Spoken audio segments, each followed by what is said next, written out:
Bonjour à tous. Je vais vous présenter l'expérience lyonnaise sur les causes d'échec des prothèses totales du genou. Donc, nous avons réalisé une étude rétrospective multicentrique à travers 7 centres de la région entre janvier 2010 et décembre 2015 qui nous a permis de regrouper 1170 reprises de prothèses totales du genou.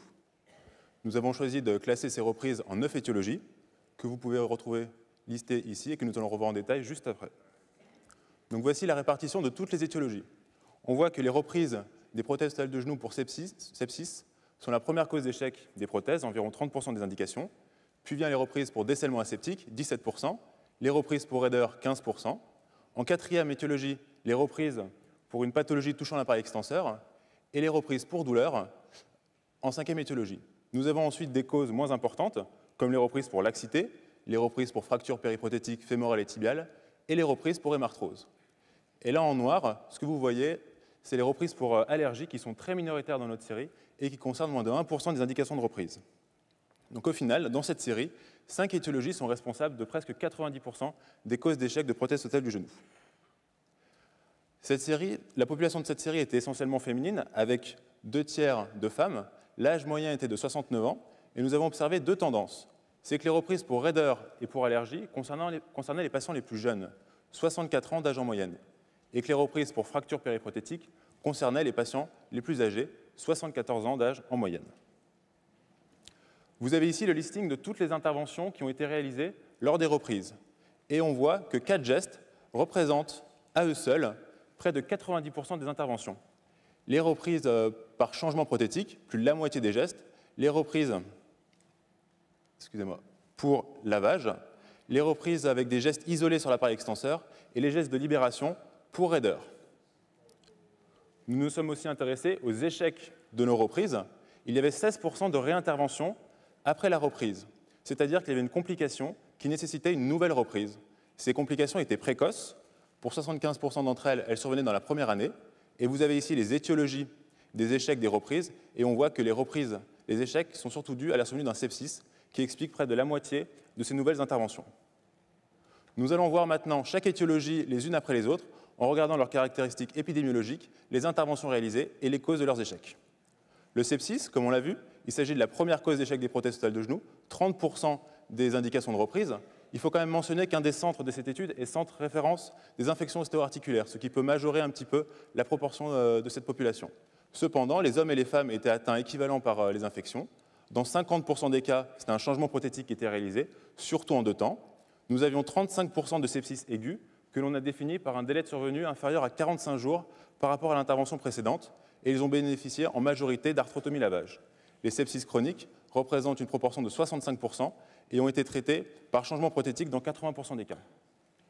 Dans notre étude, les reprises pour sepsis sont la première étiologie responsable de mise en place d'implants charnières et d'arthrodèse du genou.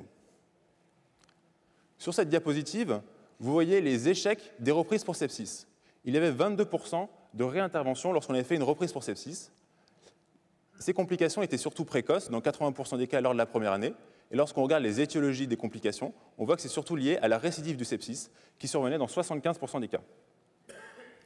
Voici les reprises pour décèlement aseptique. Comme on l'a dit, c'est la deuxième étiologie, 17% des indications, qui surviennent après un délai moyen de 7 ans.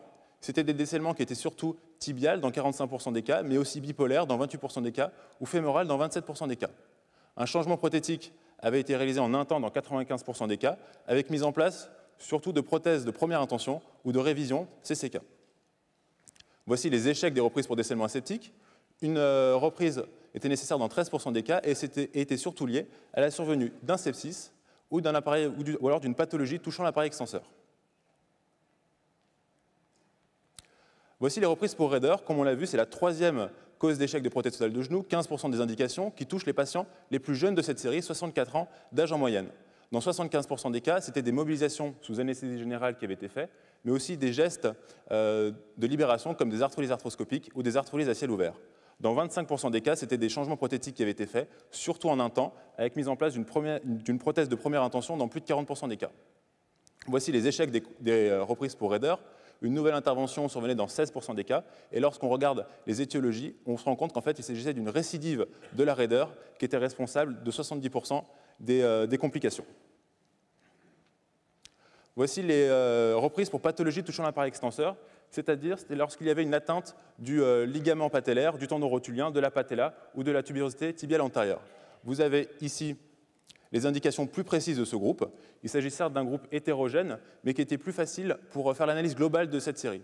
Lorsque l'on regarde les gestes qui ont été réalisés, dans 80% des cas, il s'agissait de gestes isolés sur l'appareil extenseur, en majorité des gestes classiques, mais il y avait aussi des gestes de sauvetage, comme des allogreffes. Et dans moins de 20% des cas, c'était un changement prothétique qui avait été fait, qui étaient soit isolés, soit associés à des gestes sur l'appareil extenseur, essentiellement en un temps, avec mise en place d'une prothèse de première intention dans plus de la moitié des cas. Voici les échecs des reprises pour pathologie touchant l'appareil extenseur. Ces reprises survenaient dans 14% des cas. Ces complications étaient surtout précoces, lors de la première année, dans 60% des cas, mais il y avait aussi des complications tardives, après 2 ans, pour 30% d'entre elles. Et lorsqu'on regarde les étiologies des échecs des reprises, on se rend compte qu'en fait, il s'agit aussi d'une récidive de la pathologie touchant l'appareil extenseur, dans 40% des cas. Voici les reprises pour prothèses totales de genou douloureuses. Il s'agit uniquement des prothèses douloureuses pures, c'est-à-dire lorsque la douleur était expliquée par une laxité ou par une pathologie touchant l'appareil extenseur ou associée à une raideur, elle était classée dans les autres groupes. Pour 60% de ces prothèses de genoux douloureuses pures, la douleur était inexpliquée par le bilan préopératoire.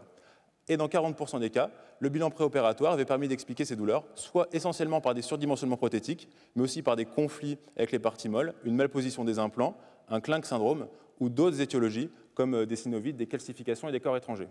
Si on regarde les gestes qui ont été faits pour la prise en charge des prothèses de genoux douloureuses, c'était essentiellement des changements prothétiques en un temps, dans plus de 75% des cas, et une prothèse de première intention ou révision avait été mise en place dans 90% des cas.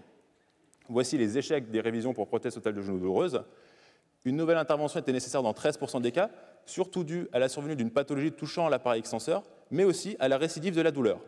Et lorsqu'on regarde les résultats en fonction de l'explication de la douleur, on voit qu'il y a moins de reprises lorsque l'étiologie de la douleur était expliquée en préopératoire. En effet, pour les douleurs expliquées, il y a 9% de nouvelles reprises de prothèses totales de genoux pour ces douleurs expliquées, alors que lorsque la douleur était inexpliquée, le taux de nouvelle intervention était plus élevé, il était de 16%. Voici les reprises pour laxité et instabilité. C'est la 6e étiologie qui touche essentiellement les femmes. Dans 70% des cas, c'est un changement prothétique en un temps qui avait été fait, avec mise en place d'une prothèse charnière dans 45% des cas. Alors que dans les 30% restants, c'était des gestes isolés sur l'équilibrage ligamentaire qui avaient été faits. Voici les échecs des reprises pour laxité et instabilité. Le taux de nouvelles reprises était de 17%. C'était des échecs qui étaient surtout précoces, qui survenaient dans la première année pour 85% d'entre elles et qui étaient liés à la survenue d'une pathologie touchant l'appareil extenseur ou alors à un sepsis expliquant 50% des complications. Voici les reprises pour fractures périprothétiques, fémorales et tibiales, qui touchent les patients les plus âgés de cette série, 74 ans d'âge en moyenne. C'était essentiellement des fractures fémorales dans plus de 80% des cas. Un changement prothétique avait été fait pour plus de la moitié de ces fractures périprothétiques, avec mise en place d'une prothèse charnière dans 50% des cas. Quand on regarde le taux d'échec des prises en charge de révision pour fractures périprothétiques, il s'agit du taux de complication le plus bas. Dans 11% des cas, une nouvelle intervention avait été faite pour prise en charge d'un sepsis.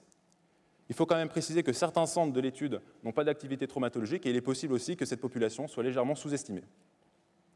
Voici les révisions pour hémarthrose, 2%, 8e étiologie, qui ont toute une arthrotomie lavage. Ce qu'il faut retenir de cette diapositive, c'est le taux élevé de reprise. C'est le plus haut taux de cette série. En effet, lorsqu'on reprenait une prothèse de genou pour hémarthrose, dans 24% des cas, l'évolution était défavorable lors de la première année vers un sepsis et nécessitait une nouvelle chirurgie. Et pour finir, les révisions pour allergie. Comme on l'a vu, il s'agit de l'étiologie la plus minoritaire, moins de 1%, une population qui était surtout féminine, plus de 75% de femmes, qui touchait des patients jeunes. L'âge moyen était de 64 ans. Ils ont tous eu un changement prothétique, surtout en un temps, avec mise en place d'une prothèse de première intention dans plus de la moitié des cas. Dans notre série, lorsque le diagnostic d'allergie avait été réalisé et que la révision a été faite, nous n'avons pas eu de nouvelle intervention dans ce suivi. Il faut cependant relativiser cette diapositive pour 2 raisons. Premièrement, c'est que la population de ce sous-groupe est extrêmement faible, avec seulement 9 patients. Et deuxièmement, comme on le verra lors de ce congrès, le diagnostic d'allergie peut être difficile à mettre en place. Et on pense que certains patients ont pu être classés dans les groupes douleurs, dans les groupes raideurs et décèlement. Je vous remercie et je vous souhaite un bon congrès.